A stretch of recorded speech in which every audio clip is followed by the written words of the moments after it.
Hello students, DNAP physics YouTube channel में आप सभी का स्वागत है। बीएससी थर्ड सेमेस्टर फिजिक्स के हीट एंड थर्मोडायनामिक्स पेपर के यूनिट नंबर 3 पे हम कंसंट्रेट कर रहे हैं।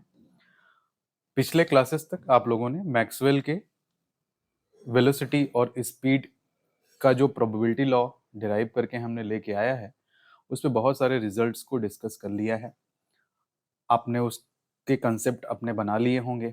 इस पर्टिकुलर यूनिट का, जिसका टाइटल हमारे काइनेटिक थ्योरी ऑफ गैसेस के तहत है, तो पहला सेक्शन जो हमने स्टडी किया है उसी के कुछ चीज़ों को लेते हुए हमारे इस यूनिट का एक और बहुत इम्पॉर्टेंट सेक्शन, जिसको ट्रांसपोर्ट फेनोमेना इन गैसेस कहते हैं, गैसों में अभिगमन की घटनाएं, कि अब आपने अणुगति सिद्धांत के आधार पे गैसेस के मॉलिक्यूल्स के गति करने की तरीकों को, उनके व्यवहार को जब स्टडी कर लिया है, तो उसके आधार पे गैसों के मॉलिक्यूल्स के अभिगमन से क्या-क्या चीजें प्रकट होती हैं, किस-किस प्रकार की फिजिकल एक्टिविटी घटित होती हैं, उसके बारे में हमें पढ़ाई करनी है। और ये एग्जाम्स के प्रोस्पेक्टिव से बहुत ज्यादा इंपॉर्टेंट है और एक बहुत शानदार कॉन्सेप्ट बिल्टअप करता है फिजिक्स के फील्ड पे।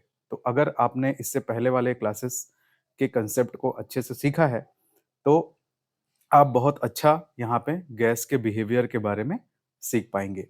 तो यहाँ पे हमारे इस थर्ड यूनिट का जो सेक्शन है कि गैसों में अभिगमन की घटनाएं क्या होती हैं, उसके बारे में जानना है और एग्जाम ओरिएंटेड वे में कितना लिख के आना है, कितना उसके लिए तैयारी करना है, उसके अकॉर्डिंग हमें देखते जाना है। तो सबसे पहले हम देखते हैं कि डिफाइन क्या होता है या फिर गैसों में अभिगमन का तात्पर्य क्या है। तो गैसों में अभिगमन का तात्पर्य यहाँ जैसे लिखा हुआ है, उसको मतलब है कि गैसों के जो अणु हैं वो माइक्रोस्कोपिक लेवल पे, मतलब सूक्ष्म स्तरीय तरीके से रैंडमली मोशन से उत्पन्न होने वाले जो प्रभाव होते हैं, उन्हीं को हम लोग गैसों के लिए अभिगमन कहते हैं। ठीक, तो आपने मैक्सवेल के वेलोसिटी लॉ को डिराइव करते समय ये चीज, एक वर्ड बार बार वहां पे देखा है कि रैंडम मोशन होता है, या फिर एक वर्ड हम लोग यूज करते हैं आइसोट्रॉपी होता है। आइसोट्रॉपी मतलब सब तरफ गैस के मॉलिक्यूल्स को जाने की संभावनाएं एक जैसी होती हैं। तो इस तरह से उनके मोशन से ही रिलेटेड है। तो ट्रांसपोर्ट फिनोमिना को मुख्यतः 3 भाग में बांटा जाता है। एक होता है गैस की श्यानता, श्यानता के बारे में। एक होता है गैस के उष्मा चालकता या थर्मल कंडक्टिविटी के बारे में, विस्कोसिटी, श्यानता, थर्मल कंडक्टिविटी, उष्मा चालकता के बारे में। और एक होता है डिफ्यूजन या प्रसरण के बारे में। तो डेफिनेशन वाइज आज के क्लास में हम लोग यहाँ पे देखेंगे और इन्हीं तीनों से रिलेटेड बड़े मार्क्स से क्वेश्चन आपको एग्जाम में पूछे जाएंगे एक एक करके, कि विस्कोसिटी भी पूछ सकता है, थर्मल कंडक्टिविटी पूछ सकता है, या फिर डिफ्यूजन भी पूछ सकता है। तो आज हम डिफिनेशन वाइज इसको देखेंगे और इसके लिए क्या क्या चीजों की जरूरत पड़ेगी इनको डीप में स्टडी करने के लिए, उस चीज को देखेंगे। तो सबसे पहले बिना देर के हम लोग आते हैं कि विस्कोसिटी क्या होता है गैस के कंसेप्ट में। ठीक है, गैस के कंसेप्ट में विस्कोसिटी क्या होगा उसके बारे में जानने की कोशिश करते हैं। तो विस्कोसिटी का कहने का मतलब है कि दो रिलेटिव जो हमारे परत होते हैं, उनके बीच की जो विरोधी बल होता है, विरोध करने वाले बल को कहा जाता है। जैसे विस्कोसिटी, जिसको एक लेटर, ग्रीक लेटर ईटा से दर्शाया जाता है। थ्योरेटिकली जाने अगर हम लोग इंट्रोडक्टरी फॉर्म में, गैस के परतों के मध्य आपेक्षिक गति, रिलेटिव मोशन, या फ्रिक्शन, घर्षण के कारण, जिससे कि गैस के अणु मोमेंटम का ट्रांसफॉर्मेशन करते हैं। ये बहुत इंपॉर्टेंट टर्म है कि श्यानता में किस चीज का ट्रांसफॉर्मेशन होता है, तो मोमेंटम का ट्रांसफॉर्मेशन होता है, एक परत से दूसरे परत में जाते हैं। इस प्रकार अणु टक्करों के माध्यम से संवेग का स्थानांतरण करते हैं। यह विरोधी प्रभाव ही श्यानता कहलाता है। ठीक, काइनेटिक थ्योरी ऑफ गैसेस के अकॉर्डिंग हम लोग जानते हैं कि बहुत सारे अणुओं का बंच होता है और वो बंच अपने हिसाब से गति करता है। कहने का तात्पर्य है कि कुछ का वेग कम होता है, कुछ का वेग ज्यादा होता है, इस तरह से। तो डिफरेंट डिफरेंट वेलोसिटीज के लेयर है, समझ लीजिए गैस में, उनके बीच में अपेक्षिक गति जो हो रही है वही गति में विरोध उत्पन्न करेगी, एक समान सिस्टम की तरह काम नहीं करेगा। तो इसके लिए एक बेसिक रूल का हमको यूज करना है, जिसको न्यूटन लॉ ऑफ विस्कोसिटी बोलते हैं। इसका मतलब होता है कि जो स्पर्शीय विरोधी बल होता है, स्पर्श रेखीय प्रतिबल, कहने का तात्पर्य है कि यदि एक लेयर इस तरह से है और एक लेयर इस तरह से है, इसकी वेलोसिटी कुछ है और इसकी वेलोसिटी कुछ है, अलग है, तो इसकी ज्यादा है, इसकी कम है, तो और ये जुड़े हुए हैं। जैसे आप सिंपल एग्जांपल अगर आपको देखा जाए कि नदी या तालाब का ऊपरी सतह लहरदार होता है, इस तरह से होता है, लेकिन जैसे जैसे आप डेप्थ में जाते जाएंगे, आपको नीचे का जो नीचे की परत की मोशन में स्टेबिलिटी मिलती जाती है, रुकी हुई रहती है। मतलब ये ऊपर की परत सबसे ज़्यादा गति में होती है और उसके रिस्पॉन्स में नीचे वाली परत उसके कम गति में होती है। तो मतलब इन परतों के बीच में एक गति विरोधी फोर्स वर्क करता है। उसी को, चूँकि ये इस डायरेक्शन में वर्क करता है, पर्टिकुलर डायरेक्शन में, इसलिए उसको स्पर्शीय या शियर स्ट्रेस कहा जाता है, स्पर्श रेखीय दिशा में। ठीक? शियर स्ट्रेस के फॉर्म में डिफाइन किया जाता है। तो न्यूटन्स लॉ ऑफ विस्कोसिटी के according shear stress is equal to eta और डीवी अपॉन डी वाई, मान लीजिए वाई के रिस्पेक्ट में ये मोशन कन्वर्ट कर रहा है वाई डायरेक्शन में या एक्स डायरेक्शन में, तो वेलोसिटी ग्रेडियंट कहा जाता है इसको। Velocity gradient x y z पे कंफ्यूज नहीं होंगे, कोऑर्डिनेट सिस्टम को कहीं पर भी हम ले सकते हैं, तो एक्स भी लिख सकते हैं। मतलब वेलोसिटी के अकॉर्डिंग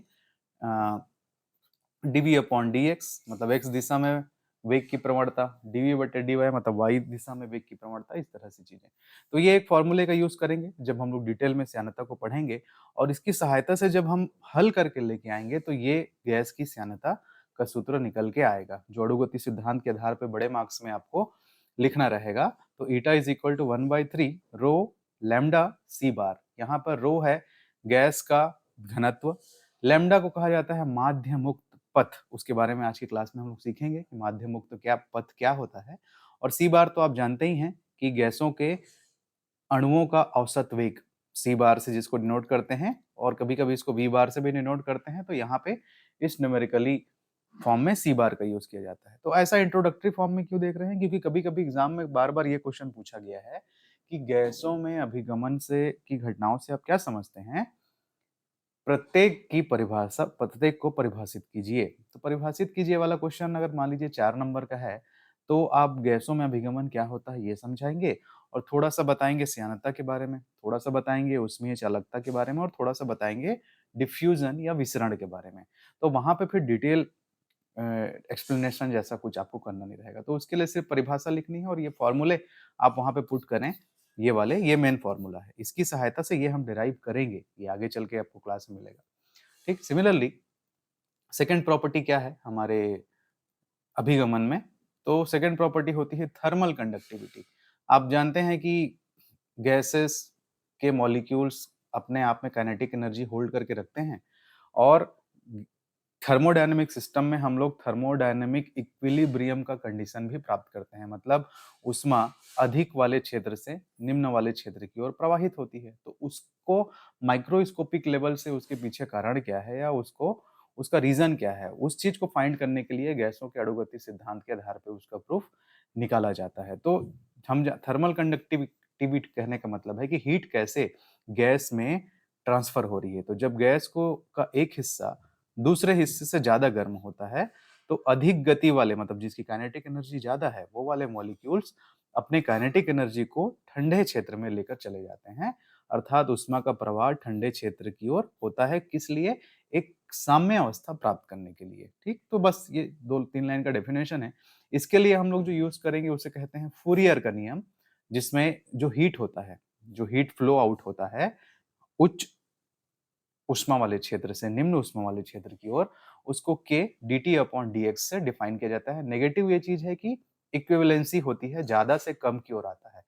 ठीक। यहाँ पे माइनस साइन इस चीज को डिफाइन करता है कि ज्यादा ताप वाले एरिया से हीट जो है निम्न ताप वाले एरिया से आता है, मतलब कमी होती है एक जगह की। तो वो साइन उस चीज को डिफाइन करता है। k इज ए कांस्टेंट, जो कि डिफाइन करता है what is the thermal conductivity. Thermal conductivity को कैसे डिनोट करते हैं, जैसे श्यानता के लिए न्यूटन के नियम में आपने वेलोसिटी ग्रेडियंट पढ़ा था, यहाँ पर टेम्परेचर ग्रेडियंट यहाँ पर होता है, ताप प्रवणता, ताप का ढाल कैसे है। तो ये इस फॉर्मूले का यूज करके जो डेराइव हम लोग करेंगे वो ये आएगा कि गैसों के अणुगति सिद्धांत के आधार पर गैसों का उसमें चालकता का सूत्र 1/3 CV, specific heat at constant volume, rho the density of the gas, lambda mean free path, and c bar is average speed। तो ये निकल के आएगा। तो ये चूंकि यहाँ पे इंट्रोडक्टिव फॉर्म में लिख के चलना है, याद करके चलना है, इसलिए क्योंकि आगे चल के जब आप लोग कॉम्पिटिटिव एग्जाम्स देंगे या फिर न्यूमेरिकल्स सॉल्व करेंगे तो इसी से न्यूमेरिकल्स बनेंगे। तो अल्टीमेट आपको इस चीज को तो याद करके रखना है ना। बड़े नंबर में आएगा तब तो इन सबको एक एक करके डिराइव करेंगे ही हम लोग। चलिए आगे बढ़ते हैं हम लोग। थर्ड ट्रांसपोर्ट फिनोमेना का प्रॉपर्टी क्या है? डिफ्यूजन। डिफ्यूजन कहा जाता है गैसों का आपस में मिलना, कि दो गैसेस को जब आप मिक्स आउट करते हैं या फिर एक गैस दूसरे मीडियम में रिलीज होता है तो उसको विसरण कहते हैं।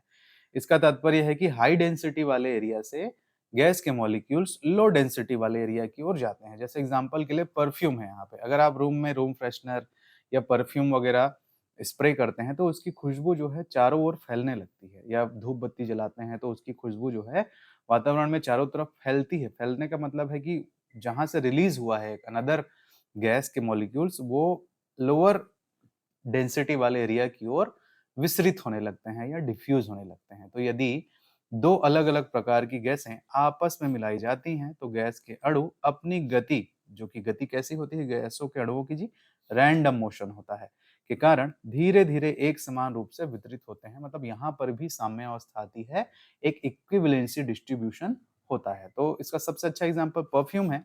यहाँ पे इसमें इसके लिए जो रूल का यूज करेंगे उसको फिक्स लॉ कहा जाता है, फिक का नियम कहा जाता है, यहाँ नाम नहीं लिखा है, कि जे मतलब डिफ्यूजन कोफिशिएंट, सॉरी, जो डिफ्यूजन का उसका विसरण की जो दर है वो डिफ्यूजन कोफिशिएंट माइनस, फिर से यहाँ पर उसी चीज को दर्शा रहा है कि हाई डेंसिटी वाले एरिया के मॉलिक्यूल्स लो डेंसिटी वाले एरिया में जाते हैं, इसलिए नंबर ऑफ मॉलिक्यूल्स में कमी आती है, केवल चिन्ह वो है। और d n upon d x आपको बताया गया कि सांद्रण या कंसंट्रेशन में क्या ग्रेडियंट है, प्रवणता क्या है, एन नंबर ऑफ मॉलिक्यूल्स से रिलेटेड है, जे क्या है हमारा विसरण फ्लक्स या फिर विसरण का फ्लो है। और जब इसको लेके सॉल्व आउट हम लोग करेंगे अणुगति सिद्धांत के आधार पे तो ये न्यूमेरिकल आप निकाल के आगे लेके आएंगे कि विसरण का नियम क्या कहलाता है गैस के लिए, 1/3 लैम्डा सी बार। अब तीनों ही फॉर्मूले में, चाहे विसरण का फॉर्मूला हो, चाहे उसमें चालकता का फॉर्मूला हो ये वाला, या फिर चाहे श्यानता का फॉर्मूला हो ये वाला, इन तीनों ही फॉर्मूले में एक टर्म नया आपको दिख रहा है लैम्डा। बाकी रो आप जानते हैं डेंसिटी है, सी बार क्या है, एवरेज वेलोसिटी है, जो पहले पढ़े हैं वही है।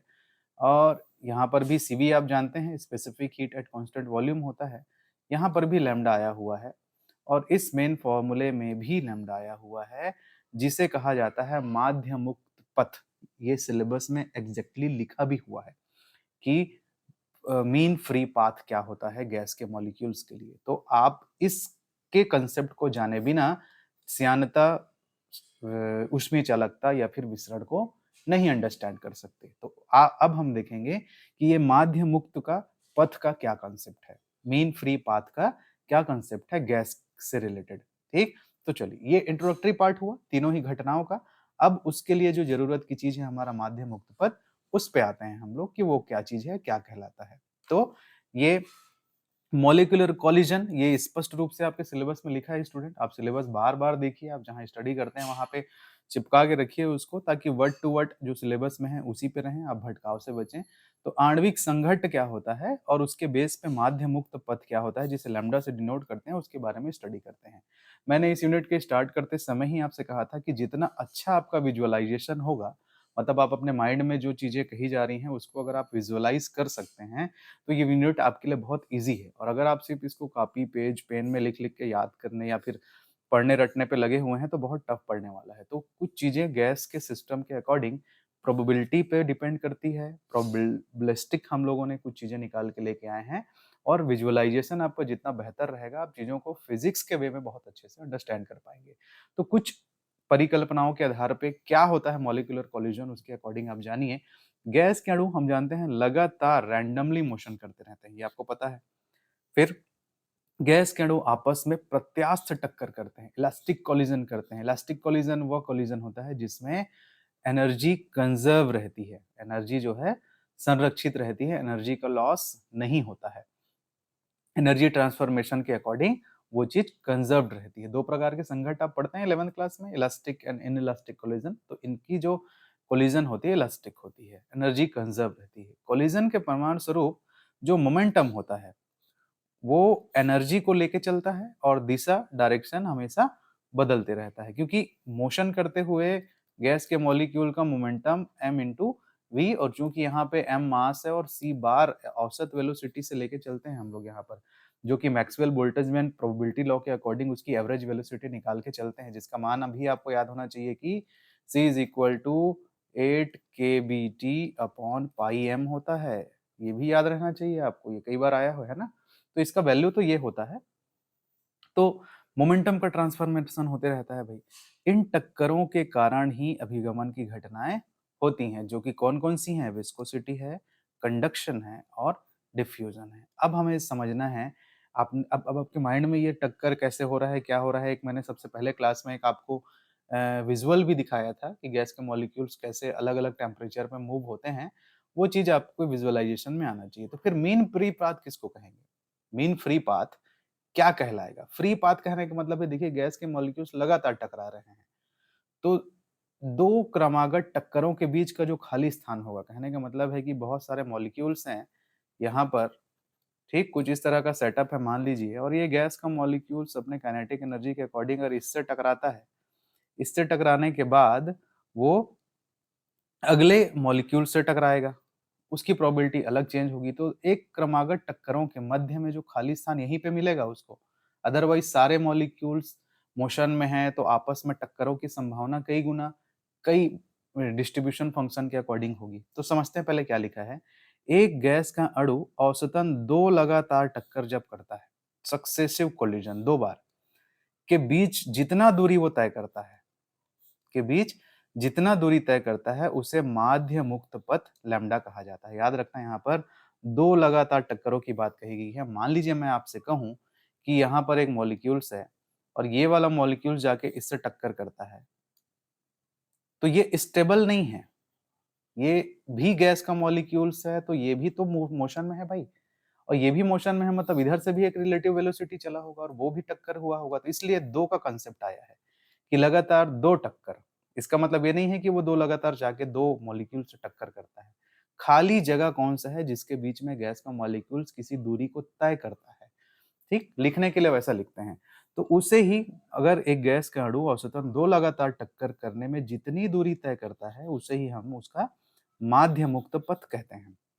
अर्थात अणु के द्वारा तय की गई वह औसत दूरी जो वह बिना टकराए तय करता है, बिना गैस के मॉलिक्यूल से टकराए तय करता है, एक मॉलिक्यूल्स के अकॉर्डिंग। अब इसको फॉर्मूला वर्जन में अपन कैसे कन्वर्ट करेंगे उसको जानना है, क्योंकि इसके मैथमेटिकल फॉर्म का बहुत ज्यादा यूज है आपके लिए। थोड़ा सा सेटअप हम समझते हैं। इसको डिफाइन कैसे करते हैं जी, और फॉर्मूला वाइज, कि lambda is equal to average speed of molecule, जो मॉलिक्यूल से उसकी औसत चाल कितनी है, और कॉलिजन की फ्रीक्वेंसी कितनी है, कितनी आवृत्ति से वो टकराता है। और आवृत्ति का क्या है डेफिनेशन? प्रति सेकंड होने वाले टक्करों की संख्या, प्रति सेकंड कितने टक्कर वो होता है, किस तरह से। तो यहाँ पे फ्रीक्वेंसी डिफाइन करना बड़ा ही अच्छा है। मान लीजिए इस सेटअप को देखिए कि ये गैस का मॉलिक्यूल है, ये वाला आपका गैस का मॉलिक्यूल है, मिडिल वाला जो एक मॉलिक्यूल के बारे में ले रहे हैं, और इसका जो डायमीटर है, जो व्यास है, वो डी है। तो यहाँ पर भी एक मॉलिक्यूल है और दोनों के बीच की दूरी उसके व्यास की दूरी के बराबर है। ये मॉलिक्यूल्स यदि किसी दिशा में चल रहा है, फ्रीक्वेंटली मूव कर रहा है, और इसका एक, अगर आप क्रॉस सेक्शनल एरिया निकालेंगे, क्रॉस सेक्शनल याद रखेंगे, टक्कर जब होती है, दो अणुओं के बीच टक्कर जब होती है, तो इस तरह से ये टक्कर वाला पोर्शन है, ये वाला एरिया, और माना जाता है कि एक वृत्ताकार एरिया टच होता है उसके अकॉर्डिंग। और मैक्सिमम कंडीशन में ये मान सकते हैं कि जितना डायमीटर है उसके अकॉर्डिंग एक टक्कर वहां पे डिफाइन होती है, उस रेडियस में टक्कर डिफाइन होती है गोलाकार फॉर्म में, ठीक है। तो cross sectional area pi d square के बराबर होगा। यहाँ पर एक वृत्त का क्षेत्रफल पाई आर स्क्वायर होता है, उसी तरीके से पाई डी स्क्वायर। और हम लोग जानते हैं कि जो स्पीड होता है, speed is equal to distance upon time. तो आवृत्ति कहने का मतलब है एक सेकंड में, तो speed is equal to distance, यदि एक सेकंड में बात करें, क्योंकि टाइम की जगह 1 रख दोगे, तो जितना स्पीड है उतना ही दूरी वो तय करेगा। तो जितना दूरी वो तय करेगा कोलिजन के बीच में, मान लीजिए वो दूरी कितना हो गया, c बार या वेलोसिटी के बराबर है। अब फ्रीक्वेंसी डिफाइन कैसे करेंगे आप? तो फ्रीक्वेंसी टक्करों की संख्या जो n होगा वो होता है n, मतलब कितने नंबर ऑफ मॉलिक्यूल्स हैं, सिग्मा मतलब जो मॉलिक्यूल्स टक्कर होगा जब, तो जिस पोर्शन में वो टकराएंगे, तो ऐसा माना जाता है कि एक वृत्तीय क्षेत्र पे टकराते हैं। एक वृत्तीय क्षेत्र दो टक्करों के बीच जो टक्कर का क्षेत्र होता है वो एक वृत्त का होता है। तो पाई डी स्क्वायर संघट का परिक्षेत्र या कॉलिजन क्रॉस सेक्शन कहते हैं इसको, जहां पे डी क्या है, अणु का व्यास होता है, मतलब उतने डायमीटर का एक क्रॉस सेक्शनल एरिया के अकॉर्डिंग वो चीज रहता है आपका, ठीक है। और सी किस गति से वो टकरा रहे हैं, तो भाई एवरेज वेलोसिटी, जो वेलोसिटी आप अंडरस्टैंड करके आए हैं उससे टकराते हैं वो, ठीक है। तो ये फॉर्मूला है ये वाला। इसमें एक रूट टू जो होता है उसको बोलते हैं रिलेटिव वेलोसिटी टर्म। ये याद करके चलना है आपको, इसके बिना आप चीजें आगे सॉल्व नहीं कर पाएंगे, तो इसको समझ के भी चलना है कि कैसे ये चीज आता है, ठीक है। तो फ्रीक्वेंसी कैसे, फॉर्मूला ये है आपका कि अणु की औसत चाल कितनी है वो आपको पता हो और संघट की आवृत्ति कितनी है ये आपको पता हो, तो आप लैम्डा निकाल लेंगे। संघट की आवृत्ति इस तरह से डिफाइन होती है कि कितने मॉलिक्यूल्स हैं वो आपको चाहिए, क्रॉस सेक्शनल एरिया टक्कर की कितनी है वो आपको चाहिए, कितनी गति से चकरा रहे हैं या कितनी दूरी तय कर रहे हैं ये भी बोल सकते हैं, क्योंकि दूरी और यहाँ पे गति एक ही है, 1 सेकंड में चली गई दूरी।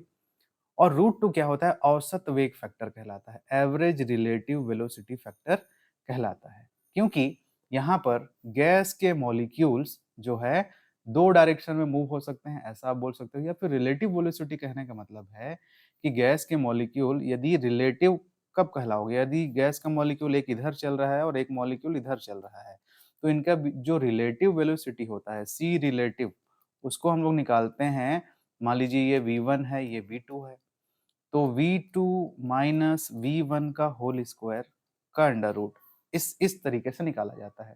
तो भाई v1 इस डायरेक्शन में चल रहा है और v2 इस डायरेक्शन में चल रहा है, तो दोनों एक दूसरे के अपोजिट है, मतलब एक का साइन माइनस आएगा और उस माइनस की वजह से ये प्लस हो जाएगा और फाइनली आपको 2 फैक्टर में मिलेगा, कुछ भी मिलेगा 2, मतलब यहाँ पर v1 बराबर है माइनस v2, इस कंसेप्ट को लेके चला जा रहा है। तो फाइनली आपको यहाँ पे अगर देखा जाए तो रूट टू एक फैक्टर बनने वाला है, उसके बाद v1 वेलोसिटी क्या आती है वो अलग चीज है। तो हमेशा ऐसा माना जाता है कि दो क्रमागत टक्करों के मध्य एक रूट टू का फैक्टर एक आएगा ही आएगा, क्योंकि अणु जिस मॉलिक्यूल से टकरा रहा है वो स्टेबल नहीं है, वो भी मोशन में है, ठीक। तो इसे कहते हैं औसत वेग फैक्टर। तो इसको मिला के ये इक्वेशन 1 बनेगा आपको, और इसको ले जाके आप लैम्डा के फॉर्मूले में जब पुट आउट करेंगे कि भाई लैम्डा का फॉर्मूला हमने क्या डिफाइन किया था कि औसत वेलोसिटी डिवाइड बाय फ्रीक्वेंसी, टक्करों की फ्रीक्वेंसी, तो सी bar upon 2n sigma c bar. तो finally c bar is cancel out, आपको ये मिलेगा, या फिर आप इसे 1/2 पाई डी स्क्वायर एन, क्योंकि सिग्मा हमारा क्या है, pi d square cross sectional area जो होता है वो ये चीज है। तो इस तरह से आप लिख सकते हैं। तो ये भी फॉर्मूला है माध्य मुक्त पद का, ये भी फॉर्मूला है माध्य मुक्त पद का, और याद रखेंगे इससे बहुत ज्यादा न्यूमेरिकल पूछे जाते हैं टक्कर वाले, इस फॉर्मूला को याद रखना बहुत इंपॉर्टेंट है। देखिए रूट टू कैसे आया उसके बारे में एक और डिटेल यहाँ पे मैंने लिखा है कि रूट टू फैक्टर जो होता है प्रायिकता है, क्योंकि इमेजिन करिए कि सभी मॉलिक्यूल्स आपस में घूम ही रहे हैं, कोई रुका हुआ नहीं है, गैस है वो। इसका मतलब है कि जब सभी अणु गति करते रहते हैं रैंडम डायरेक्शन में, तब औसत अपेक्षिक वेग लगभग 1.414 गुना अर्थात रूट टू निकल के आता है। इसको प्रैक्टिकली मेजर भी किया गया है, और यही है, ये देखिए कि relative velocity c1 minus c2 का स्क्वायर का एवरेज, और रूट टू को ही मैक्सवेल डिस्ट्रीब्यूशन का रिलेटिव वेलोसिटी कोरिलेशन फैक्टर कहा जाता है, ठीक। क्योंकि जब भी दो टक्कर होगी और इलास्टिक कोलिजन के अकॉर्डिंग, तो ये प्लस और माइनस का कंसेप्ट आएगा, और उसके अकॉर्डिंग एक रूट टू का फैक्टर हर वेलोसिटी में ऐड होना जरूरी है। तो इस तरह से यहाँ पर रूट टू का कंसेप्ट आया है। अब चूंकि हम लोग जानते हैं गैस इक्वेशन से PV is equal to NRT होता है, ठीक, और PV is equal to n KBT का ये फॉर्मूला है आइडियल केस में, गैस के मॉलिक्यूल्स के केस में। तो यहाँ पर पी एन अपॉन वी अगर आप लिखते हैं कि number of molecules upon volume, तो इसे डेंसिटी के टर्म में डिफाइन किया जाता है कि जो घनत्व होता है वो अणुओं की संख्या को यदि आप आयतन से डिवाइड कर देते हैं तो घनत्व के बराबर होता है। तो फाइनली इस पर्टिकुलर इक्वेशन से, इस आइडियल इक्वेशन से आपको n is equal to p upon k b t मिल जाएगा, ठीक। ये बोल्ट्जमैन कांस्टेंट के बेस पे इक्वेशन है ना ये वाला, ठीक। तो घनत्व का मान P/kBT हो जाएगा। तो फाइनली जब आप यहाँ पर n की वैल्यू पुट कर दोगे तो आपको ये इक्वेशन मिल जाएगा। इससे कुछ रिजल्ट्स आते हैं जो कि बहुत इंपॉर्टेंट होते हैं कि भाई जो गैस के अणुओं का माध्य मुक्त पथ है लैम्डा, वो गैस के परम ताप के समानुपाती है, मतलब टेम्परेचर के प्रोपोर्शनल है। Lambda is proportional to t, मतलब टेम्परेचर अगर आप बढ़ाओगे तो माध्य मुक्त पद भी बढ़ेगा, मतलब टक्करों की जो तय करने में दूरी है वो बढ़ेगी। ऑब्वियस है, काइनेटिक एनर्जी मॉलिक्यूल्स का बढ़ेगा तो वो दूर दूर हो जाएंगे, तो दो अणुओं के बीच टक्कर होने का जो दूरी है वो ज्यादा तय करना पड़ेगा। तो फिर इस स्थिति में माध्य मुक्त पद बढ़ जाएगा। देखिए प्रेशर का इन्वर्सली प्रोपोर्शनल है, दाब के इन्वर्सली प्रोपोर्शनल है। मतलब यदि ये प्रेशर बढ़ा देंगे आप गैस का, मतलब प्रेशर बढ़ा रहे हैं मतलब उसको छोटे से जगह में आप कंसंट्रेट कर रहे हैं, उसकी डेंसिटी बढ़ जाएगी। अब डेंसिटी अगर बढ़ जाएगी तो गैस के मॉलिक्यूल्स पास पास आ जाएंगे, पास पास आ जाएंगे तो उनके टक्कर होने की जो प्रायिकता है वो भी बढ़ जाएगी। और टक्कर पास पास में है तो दूरी कम तय करना पड़ेगा, तो फिर माध्य मुक्त पथ का मान क्या होगा, कम होगा। तो ताप बढ़ने पे माध्य मुक्त पथ का मान बढ़ता है, दाब बढ़ने पर माध्य मुक्त पथ का मान घटता है। इस चीज को भी आप ध्यान में रखेंगे। तो भाई आज के क्लास में गैसों के अभिगमन की घटनाओं को स्टडी करने के लिए जो बेसिक 3 घटनाएं हमें डिटेल में पढ़नी है कि श्यानता क्या होता है, उष्मा चालकता क्या होता है और प्रसरण क्या होता है। तो आज हम लोगों ने इन तीनों की एक तो बेसिक डेफिनेशन देखी और जिन फॉर्मूलों को डिराइव करके लेके आना है उसके बारे में जाना। और इन फॉर्मूलों में एक कॉमन फैक्टर जो कि सिलेबस में भी एग्जैक्ट लिखा हुआ था कि माध्य मुक्त पथ क्या होता है या मॉलिक्यूलर कोलिजन क्या होता है, जिसके बेस पे हम माध्य मुक्त पथ को कैलकुलेट करते हैं, उसे निकाल के लेके आए हैं। ठीक, कभी कभी अलग से आपको परीक्षा में पूछा भी जा सकता है कि गैसों के अणुओं के माध्य मुक्त पथ का व्यंजक उत्पन्न कीजिए, derive the expression for the mean free path of the gas, और lambda is equal to 1/√2 n rho. ये आप प्रूफ करिए, ऐसा अगर आपसे पूछा जाता है। एन सिग्मा, सॉरी रो नहीं, एन सिग्मा, जहां पे सिग्मा क्रॉस सेक्शनल एरिया को रिप्रेजेंट करता है एन के फॉर्म में। तो बहुत सारे न्यूमेरिकल आपको इस फॉर्मूले से बनते हुए मिलेंगे, एग्जाम में भी आ सकता है। और टेम्परेचर इक्वेशन के अकॉर्डिंग बोल्ट्जमैन इक्वेशन का यूज करके हम डेंसिटी के टर्म में, टेम्परेचर और प्रेशर के टर्म में इस तरह से इसको एक्सप्रेस कर सकते हैं। तो ये लैम्डा आप रिमेंबर रखिएगा। इसके द्वारा ही हम आगे चल के अब हमारे जो मेन श्यानता, विद्युत चालकता और फिर डिफ्यूजन को पढ़ेंगे। ठीक है, तो इस क्लास में इतना ही। मिलते हैं हम लोग नए क्लास में अपने विस्कोसिटी को डिटेल में स्टडी करते हुए, इस आज के सीखे हुए कॉन्सेप्ट्स को लेते हुए। ठीक है, थैंक यू।